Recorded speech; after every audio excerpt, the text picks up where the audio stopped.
Putting it in the recording. Ji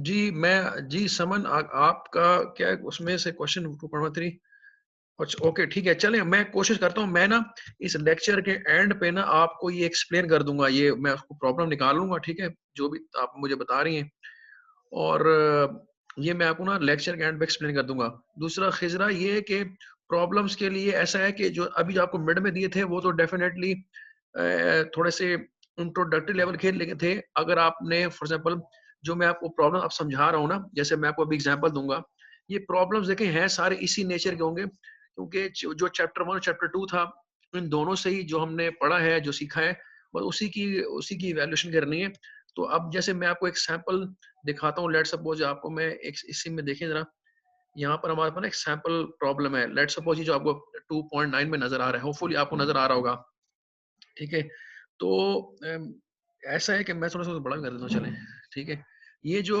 for example आपको example 2.9 नजर आ रहा है अब अगर इस किस्म का सर्किट है पहले तो आप वो देखें क्वेश्चन उसमें लिखा हुआ क्या है वो कहता है find R equivalent for the circuit shown in figure 2.34 अब इसका आपको आर इक्विवेलेंट निकालना है तो जैसे उसने देखें नीचे पूरा तरीका बताया इसका आर इक्विवेलेंट निकालने का लेकिन क्या ये तरीका आपको समझ में आ रहा है do you think does it make any sense to all of you people आपको क्लियर है कि इसने जो सॉल्व किए जो इसने स्टेप्स लिए हैं इसको करने में ये आपको समझ में आ रहे हैं इसने क्या किया है क्योंकि देखें ये एक्चुअली ये जो आपको एग्जांपल 2.9 का जो टॉप का सर्किट है ये 2.34 जो गिवन है फिगर 2.34 की बात करो this is the actual kind of circuit actually circuit इस तरह के मिक्स होते हैं यानी कोई सर्किट भी एग्जैक्टली सीरीज या पैरेलल नहीं होता वो उसका कॉम्बिनेशन होता है जो प्रैक्टिकल सर्किट्स होते हैं तो डेफिनेटली जब इस किस्म के सर्किट को आपको हैंडल करना पड़ेगा तो फिर आपको ये पता होना चाहिए कि आपने इसको किस तरह सिंप्लीफाई करना है जैसे इसने इस वाले फिगर को सिंप्लीफाई करके इसमें कन्वर्ट कर दिया ये देखें जरा तो मेरे हिसाब से तो ये कोई इतना मुश्किल काम नहीं है अगर आप उसको गौर से देखें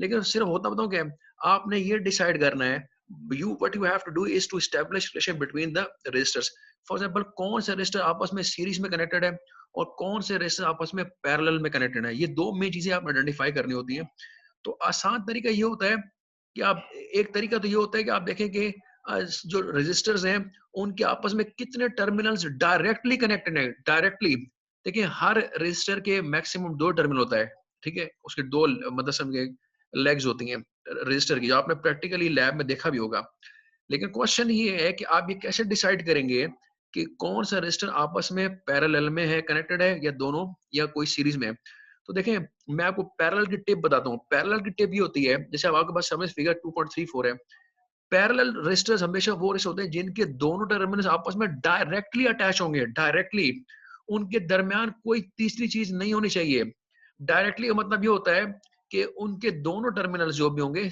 कॉरेस्पॉन्डिंग टर्मिनल्स फॉर एग्जांपल मैं कहता हूँ अपर टर्मिनल ये जैसे अब मैं इसकी एग्जांपल ले लूँ ये यहाँ पे 6 ओम है और ये 3 ओम है इन दोनों के दो अपर टर्मिनल्स हैं और दो लोअर टर्मिनल्स हैं तो अगर आप देखें तो इन दोनों के दोनों अपर टर्मिनल्स डायरेक्टली कनेक्टेड हैं ये 2 वाला भी जुड़ा हुआ है इनके साथ लेकिन मतलब कहने का ये कि इन दोनों के बीच में ऐसे रेजिस्टर नहीं आ रहा कि उसमें से को करंट को फ्लो करके यहां से यहां जाना पड़ेगा यानी ये एक्चुअली तो ये तीनों रेजिस्टर्स 2 ओम 6 ओम और 3 ओम तीनों रेजिस्टर्स इस पॉइंट पे जुड़ रहे हैं ये जो बीच में वायर आपको नजर आ रहे हैं ये इनका ज्वाइनिंग पॉइंट है ठीक है और अगर हम नीचे आ जाए बॉटम साइड पे तो 6 ओम और 3 ओम भी दोनों आपस में इस वायर के थ्रू डायरेक्टली कनेक्टेड है डायरेक्टली मतलब होता है कि इनके दरमियान कोई एलिमेंट एग्जिस्ट नहीं करता कोई वोल्टेज सोर्स कोई करंट सोर्स या कोई रजिस्टर इवन कोई बीच में ऐसे कनेक्ट नहीं हो रहा ठीक है बीच में होता बात था जब फॉर एग्जांपल जैसे 8 ओम रेजिस्टर है अगर 8 ओम रेजिस्टर 6 और 3 के बीच में आ रहा यहाँ आ रहा होता इन दोनों के बीच में आता फिर हम कहते हैं ये डायरेक्टली कनेक्टेड नहीं है क्योंकि बीच में रेजिस्टर आ गया या यही चीज अगर ऊपर होती है इनके अपर टर्मिनल्स में ठीक है तो हम कहते हैं ये पैरेलल में कनेक्टेड नहीं तो पैरेलल की शर्त ये होगी ये आप इस तरह आइडेंटिफाई करना है अगर दो या दो से ज्यादा रेजिस्टर आपस में उनके जो कॉरेस्पॉन्डिंग टर्मिनल्स होते हैं जैसे अपर है या लोअर है वो अगर डायरेक्टली कनेक्टेड आपस में एक दूसरे के साथ विदाउट एनीथिंग इन बिटवीन तो हम उसे कहेंगे कि वो आपस में पैरेलल में कनेक्टेड है एक चीज दूसरा ये सीरीज का आइडेंटिफाई करने का आसान तरीका ये होता है, आपको पता है सीरीज में जो है ना, वो ऐसा होता है कि अगर आप बाज़ाहिर देखेंगे, उसको देखने कैसे पता लगेगा? तो ये होता है कि रेजिस्टर्स के आपस में ना सिर्फ एक टर्मिनल डायरेक्टली कनेक्टेड होता है, सिर्फ एक टर्मिनल, ठीक है? और दूसरे आपस में कनेक्टेड नहीं होता, ज़ाहिर है वो दूसरा कनेक्ट हो जाएगा तो वो पैरेलल में कन्वर्ट हो जाएँगे। तो अगर रेजिस्टर्स के आपस में सिर्फ एक टर्मिनल कनेक्टेड है और दूसरा आपस में कनेक्टेड नहीं है, तो इसका मतलब है कि वो सीरीज में कनेक्टेड हो सकते हैं, ठीक है? लेकिन ये है जैसे अब मैं आपको बताऊँ, जैसे 1 ओम है और 5 ओम है, इनको आप देखें तो इन दोनों का एक-एक टर्मिनल आपस में डायरेक्टली कनेक्टेड है, लेकिन दूसरा कहीं और है। 5 ओम का जो बॉटम टर्मिनल है, वो आके यहाँ जुड़ रहा है और 1 ओम का जो फॉर एग्जांपल लेफ्ट टर्मिनल है, वो आके यहाँ पे कनेक्ट हो रहा है, इस पॉइंट पे कनेक्ट हो रहा है। तो हम ये कह सकते हैं कि चूंकि 1 ओम का और 5 ओम का एक टर्मिनल आपस में डायरेक्टली कनेक्टेड है, तो ये दोनों सीरीज में होंगे। लेकिन पॉइंट ये है कि अ, अब यहाँ पे देखें 4 ओम्स का और 1 ओम का भी आपस में एक टर्मिनल कनेक्टेड है। तो यहाँ कैसे डिफाइन करेंगे कि ये दोनों सीरीज में है? तो ये इतना आसान नहीं होता। आपको सिर्फ देखना ये पड़ता है कि मैं बताता हूँ, जो टर्म जिस दो टर्मिनल के रेफरेंस से आप लेते हैं ना इक्विवेलेंट रेजिस्टेंस, आप हमेशा क्या करते हैं, सर्किट को to the immediate right side से ना श्रिंक करते हुए लेफ्ट पे लेके जाते हैं। ये मैं आपको एक ट्रिक बताता हूँ। आपने सर्किट का जो बिल्कुल राइट साइड होती है, राइट साइड यानी राइट मोस्ट, यहाँ से इसको ना श्रिंक करते हुए इस तरफ लेके जाएंगे टुवर्ड्स द लेफ्ट साइड। जैसे से क्या किया, इसने देखा 5 और 1 जो है ये दोनों आपस में सीरीज में कनेक्टेड है, क्योंकि इनका सिर्फ आपस में एक ही टर्मिनल कनेक्टेड था। इसने इन दोनों को कंबाइन करके कर दिया 6 ohms. Look look at here, ये देखिए ये 6 ओम्स कहाँ से आया? इन दोनों ने इसने क्या किया, इन दोनों को कंबाइन किया और इसको 6 में कन्वर्ट कर दिया। तो this is basically 6 ohm because of the straight away sum of these. आपको पता है सीरीज में रेजिस्टर का कनेक्टेड हो तो उनका आप सम कैसे लेते हैं, ठीक है? तो जब ये दोनों आपने सम कर लिए, ये तो यहाँ प्लेस हो गया। अच्छा 2 ओम अपनी जगह पे रहा और हमने देखा कि 6 और 3 ये दोनों आपस में पैरेलल में कनेक्टेड हैं। तो पैरेलल में आपने इन दोनों का सम लेंगे, जब पैरेलल इक्विवेलेंट लेंगे तो it will be somewhere around 2 ohms. अब देखें ना, ये सर्किट कैसे सिंपलीफाई हुआ। इन दोनों को आपने कंबाइन किया, सीरीज में 6 ओम्स बना दिया। इन दोनों को कंबाइन करके आपने एक 2 ओम की इक्विवेलेंट बना दी। Now it seems much simpler than this actual one. जो इसका एक्चुअल सर्किट था, इससे ये बहुत सिंपल हो गया है। अब आप अगर देखेंगे तो अब आप इसको फर्दर सिंपलीफाई कर सकते हैं। कैसे? कि चूंकि मैंने बताया हम जाते हैं राइट से लेफ्ट की तरफ जाते हैं, तो अब 6 ओम का देखेंगे, 6 ओम को कैसे इधर इधर ज्वाइन करेंगे इस वाले से। तो यहाँ पर हम देख रहे हैं कि ये 2 ओम और 2 ओम दोनों आपस में सीरीज में कनेक्टेड है, क्योंकि इन दोनों का एक एक टर्मिनल आपस में अटैच है, दूसरा कहीं और अटैच हुआ हुआ है। तो इन दोनों को चूंकि सीरीज में है तो हम इन दोनों का सम ले लेंगे, तो ये हो जाएगा 2 + 2 4 ओम्स। तो this is the 4 ohms and this is the 6 ohms. तो ये आप देखेंगे कि 6 ओम और 4 ओम दोनों आपस में पैरेलल में आ जाएंगे इवेंचुअली। जब आप इन दोनों को कंबाइन करेंगे तो ये 4 ओम्स बन जाएगा और 4 ओम्स जो होगा वो 6 ओम्स ना एग्जैक्टली पैरेलल में आ जाएगा, क्योंकि इन दोनों के अपर टर्मिनल्स कनेक्टेड हैं और इन्हीं दोनों के लोअर टर्मिनल्स भी कनेक्टेड हैं, ठीक है? तो this is how they will become और they will appear in parallel with each other. तो आप जब इन दोनों का इक्विवेलेंट लेंगे तो वो आएगा 2.4 ओम्स। इन दोनों का पैरेलल इक्विवेलेंट 2.4 ओम्स आएगा। और अल्टीमेटली आप देखेंगे कि अब आप कहाँ आ गए, अब आपके पास एक एक स्ट्रेट अवे सीरीज सर्किट बन गए इस इन दो पॉइंट्स के रेफरेंस, जहां से वो कह रहा है आर इक्विवेलेंट आपने फाइंड आउट करनी है जिन दो टर्मिनल्स के अराउंड या अक्रॉस। तो अब देखें अल्टीमेटली हमारे पास ये एक सिंपल से सर्किट कन्वर्ट होकर आ गया है, इसमें हमारे पास 4 ओम्स, 2.4 ओम्स एंड 8 ओम्स। देखिए 4 ओम 8 ओम तो अपनी जगह पे थे, शुरू से जहां थे वही थे। हमने सर्किट को राइट साइड से श्रिंक करके लेफ्ट की तरफ लेकर आए हैं और अब देखें इवेंचुअली हम इस पॉइंट पे आ गए जहां पे ये कहना बहुत आसान है कि आर इक्विवेलेंट की रेजिस्टेंस क्या होगी। आप इन तीनों को देख रहे हैं तो ये तीनों आपस में सीरीज में ही है, ठीक है? कोई भी किसी की रेजिस्टर का दूसरा टर्मिनल आपस में दोनों के दोनों टर्मिनल ज्वाइन नहीं हुए किसी रेजिस्टर के, तो इसलिए हम ये तीनों के तीनों सीरीज में कनेक्टेड है। इसलिए इनका स्ट्रेट अवे सम क्या होगा 4 + 2.4 + 8, जो कि यहाँ पे लिखा हुआ है 14.4 ओम्स। तो एक्चुअली कहने का मकसद ये है कि आपने सर्किट को देखते हुए उसको अंदाजा लगाना है, ये देखना है कि रेजिस्टर्स आपस में कैसे कनेक्ट ज्वाइन कैसे हुए हैं, ठीक है? तो ये आपके सामने एग्जांपल थी। तो अब आपको देखें ये प्रैक्टिस से ही क्लियर होगा कि सीरीज में कौन से और पैरेलल में कौन से। Initially you might make some mistakes, ठीक है? आप गलतियां आपकी होंगी, लेकिन ये कि जितना ज्यादा प्रैक्टिस करेंगे आप, जितने सारे ज्यादा सर्किट को आप उनको एनालाइज करेंगे, ये चीजें वक्त के साथ साथ आपकी इम्प्रूव हो जाएंगी। तो पहले तो क्वेश्चन ये है कि ये किसको समझ में आया और किसको समझ में नहीं आया। जी, कोई क्वेश्चन मुझे बताएं। जी क्या क्वेश्चन है?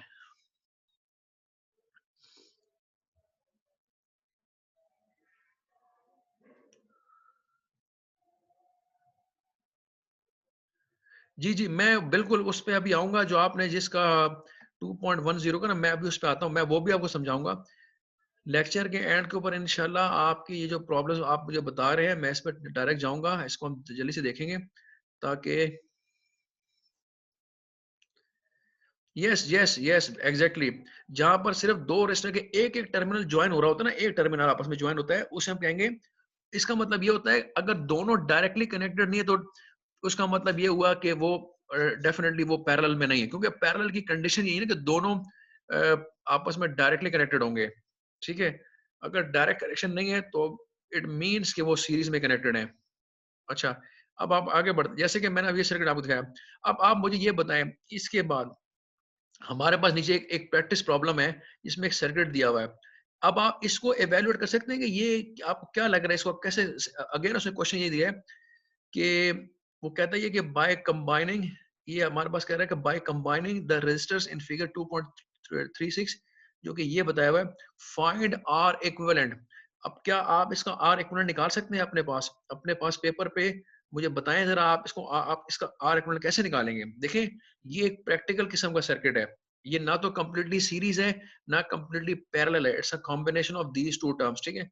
तो आप क्या मुझे बता सकते हैं कि इसका पैरेलल इक्विवेलेंट आप कैसे निकालेंगे? In the same way as we did in this case, कि स्टेप बाय स्टेप चलना होता है।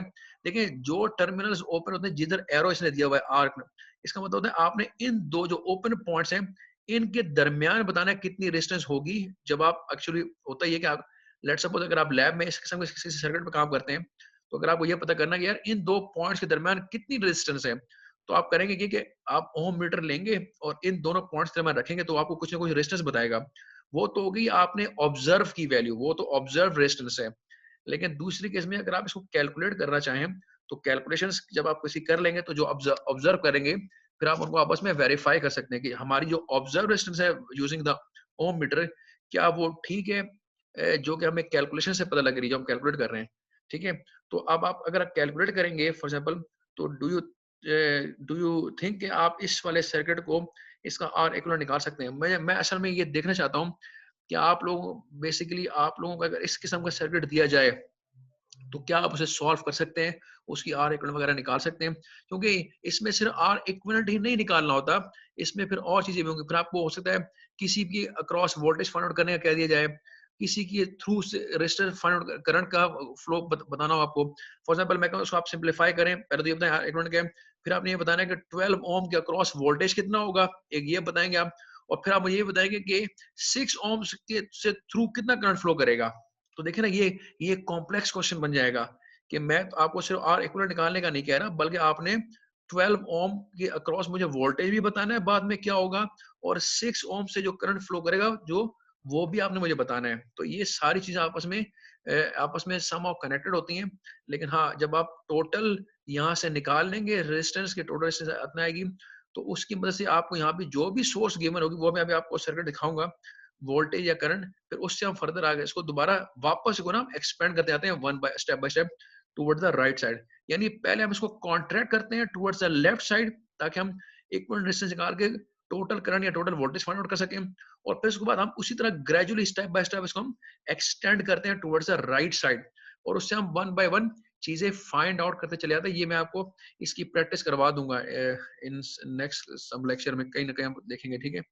लेकिन फिलहाल मुझे ये बताएं कि आप में से कौन है जो ये प्रैक्टिस वाला सॉल्व कर सकता है और मुझे इसकी इक्विवेलेंस बताएगा? जी, मैं आपके पास ये किताब एलएमएस में अवेलेबल है, अगर आप चाहते हैं तो उसको अपने एंड पे खोल लें। आपके पास एलएमएस में ये किताब मैंने मिसलेनियस में रखी हुई है, और होपफुली आपने डाउनलोड भी कर ली होगी उसको, तो वहां से आप इसको चेक करें। ये पेज नंबर 70 है इस किताब का, पेज नंबर 70। तो मेरी रिकमेंडेशन ये है कि आप इसको देखें प्लीज, और मुझे बताएं कि ये कैसे सॉल्व होगा। जी, फ्रॉम जी क्या कह रही हैं आप? From right to left shrink करेंगे या? Yes sir. जी, जी, जैनब शबीर आप कह रही हैं डन, तो फिर मुझे बताइएगा क्या किया आपने? जैनब अगर आप जैनब कहती तो मैं आपकी आपको अलाउ कर देता हूँ, आप बेसिकली हमें एक्सप्लेन कर सकती हैं। जी। R1 4 ohms, R1 मतलब मैं समझा नहीं, R1 क्या चीज है?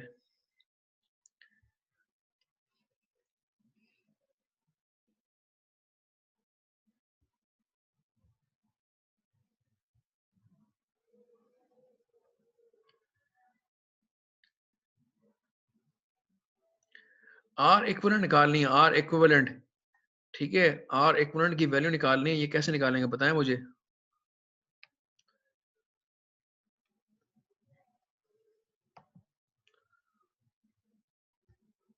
ज़ैनब, आपको मेरी आवाज आ रही है?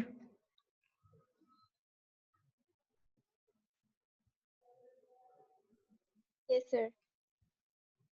जी, तो ये आपने, सर मैंने जी बोले। मैंने ऐसे किया है कि जी sir first 8 ohm 10 ohm and 6 ohm को कंबाइन किया, तो सर हमारा जो आर इक्विवेलेंट आया वो 24 था। ओके देन सर 24 ओम्स जो आया हमारे पास इसका आंसर, उसको और 12 ohms they were in parallel, सो उनको कंबाइन किया तो उनका आंसर 8 ओम आया। ओके सर देन हमने जो हमारे पास 8 ओम आया और जो 4 ओम था उनको कंबाइन किया सीरीज में, तो हमारे पास 12 ओम आया। ठीक। एंड देन सर जो हमारे पास 12 ओम आया वो 6 ओम वाले से पैरेलल में था, तो उनको हमने कंबाइन किया तो हमारे पास 4 ओम आया। ओके देन हमारे पास 4 ओम और 3 ओम एंड द अदर 4 ओम वो सारे सीरीज में हैं, तो हमने उनको कंबाइन कर दिया, तो सर हमारे पास आर इक्विवेलेंट आ गया 11 ओम। राइट, ठीक है, वेरी नाइस है ना, वेरी नाइस। जी, आप में से किसी को अगर कोई कंफ्यूजन है तो मुझे बताएं। जी, किसी को कोई कंफ्यूजन है तो प्लीज मुझे बताएं, क्योंकि अभी आपको जैसे ज़ैनब ने एक्सप्लेन किया तो शी इज एब्सोल्युटली राइट। ये ऐसे ही सॉल्व होगा, जैसे मैंने बताया था ना कि इसको आप श्रिंक करते हैं from the right side towards the, आप इसको लेफ्ट की तरफ श्रिंक करके ले जाएंगे। तो बस आप रेजिस्टर्स को देखते रहें कि आपस में कैसे कनेक्टेड हैं और उनको कंबाइन करते रहें। अगर सीरीज में है तो स्ट्रेट अवे सम ले लेते हैं, अगर पैरेलल में कनेक्टेड है तो ऑफ कोर्स उसका पैरेलल कॉम्बिनेशन लेंगे आप। और इसी तरह से आप इसको श्रिंक करते हुए आप अल्टीमेटली इस पॉइंट पे आ जाएंगे जब आपके पास यहाँ पे एक इक्विवेलेंट रेजिस्टेंस यहाँ पे 6 ओम की पोजीशन पे आ जाएगा। इक्विवेलेंट रेजिस्टेंस जो भी आएगी इस पूरे सर्किट की, वो यहाँ इवेंचुअली आ जाएगी इस पॉइंट पे।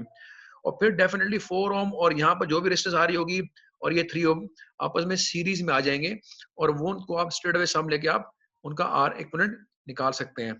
ठीक है, तो दिस इज द वे, जैसे कि जैनब ने एक्सप्लेन किया, she is absolutely right, very nice Zainab. अब आप में से अगर किसी को भी कोई भी कंफ्यूजन है इस पॉइंट पे तो मुझे बताए, ताकि मैं आपको फिर उसको एक्सप्लेन कर दूं, ताकि ये चीजें आगे एक्सटेंड ना हो। अभी अगर प्रॉब्लम कोई रहेगी, कोई कंफ्यूजन रह गई ना, तो ये बाद में आपको बहुत मसला करेगी। अभी तो हम इससे ज्यादा कॉम्प्लेक्स उस पर जा रहे हैं। ठीक है, मैं अभी आपको मजीद कॉम्प्लेक्स सर्किट दिखाऊंगा। तो अभी बेहतर है, this is the right time कि अपनी जो भी कंफ्यूजन है, कोई प्रॉब्लम्स हैं, इश्यूज हैं, तो जस्ट लेट मी नो, ताकि मैं आपको राइट वे उसका आंसर बता दूं, ताकि वो आपकी चीजें क्लियर हो जाएं। जी, एनीवन। और मेरी रिकमेंडेशन ये भी है, अपने पास ये किताब खोल लें, क्योंकि मैं बाज औकात इसको, बाज औकात क्या अक्सर ही इसको मैं मिनिमाइज मैक्सिमाइज करता रहता हूँ, क्योंकि मुझे इसके जब ये ओपन होता है तो मुझे आपके पीछे बैक एंड पे समझ नहीं आ रही होती कि बैक एंड पे आप अगर कोई क्वेश्चन करते हैं या कोई हैंड अपना रेस करते हैं तो मुझे यहाँ से पता नहीं चलता। अब मैं बिल्कुल इस ये मेरे ऊपर समझ ना, ये बिल्कुल स्क्रीन के ऊपर फुल ये मैक्सिमाइज हुई हुई है। तो अगर आपका कोई इशू है तो मुझे बताएं प्लीज। और अपने पास इसको, जी सर 2.7,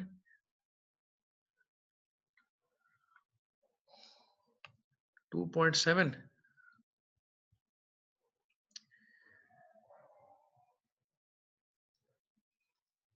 2.7 से क्या क्या मुराद है आपकी मरियम?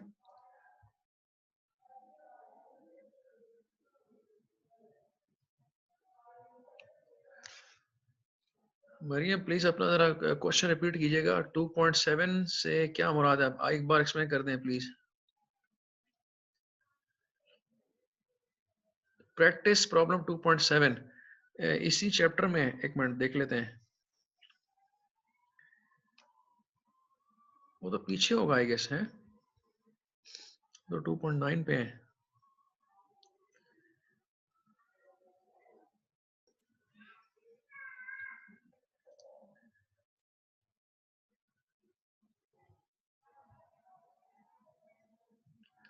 प्रैक्टिस प्रॉब्लम ये 2.8 है।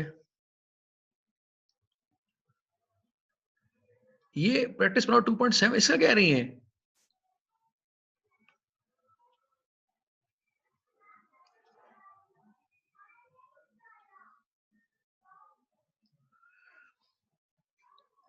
अच्छा, इसमें मैं बताऊं, ये तो आपको, ये तो मैंने मेरे ख्याल आपको कहीं पे नहीं दिया ना पूछा है।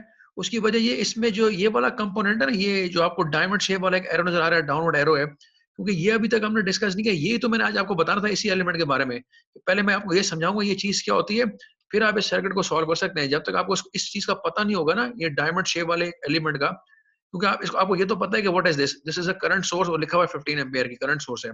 लेकिन व्हाट इज दिस, इसमें भी एक एरो है, लेकिन इसका शेप इस तरह का सर्कुलर शेप नहीं है, बल्कि डायमंड शेप्ड है।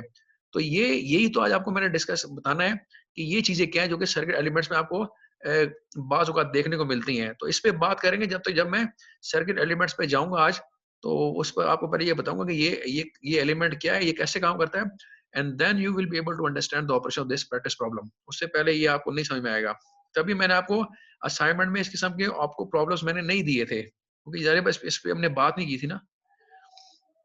अच्छा, एक मिनट, मैं आपके क्वेश्चन लेता हूँ मजीद। या तो पहले मैं आपको ये सर्किट एलिमेंट समझाऊं ना। जी, कोई क्वेश्चन? ओके, एक मिनट मैं आपको अलाउ करता हूँ पूरा तो लाइन, एक मिनट।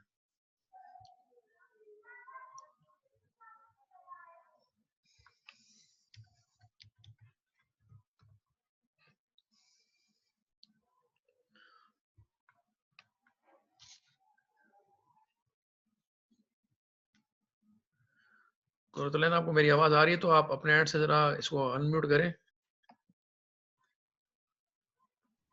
अस्सलाम वालेकुम सर, मेरी आवाज़ आ रही है आपको? जी जी बिल्कुल आ रही है। वालेकुम सलाम, जी बताएं। सर वो अभी मतलब पता चला है कि सर आपने जो असाइनमेंट 2 दिया था ना, उसमें प्रैक्टिस प्रॉब्लम्स दी थी, मतलब चैप्टर नंबर 2 की। तो द थिंग इज कि हम सब ने 2.13 तक कर लिया, जिसकी वजह से हमें बहुत ट्रबल फेस किया था, क्योंकि कुछ एलिमेंट्स हमने पढ़े ही नहीं थे। तो वो अब हमने करके सबमिट करा दिए हैं, लेकिन अब वही प्रॉब्लम्स उन्हीं से रिलेटेड है। अच्छा, लेकिन उसमें उस प्रैक्टिस प्रॉब्लम्स में कहीं पे ये भी थे, ये जो अभी आपको मैंने डायमंड शेप एलिमेंट्स दिखाए हैं।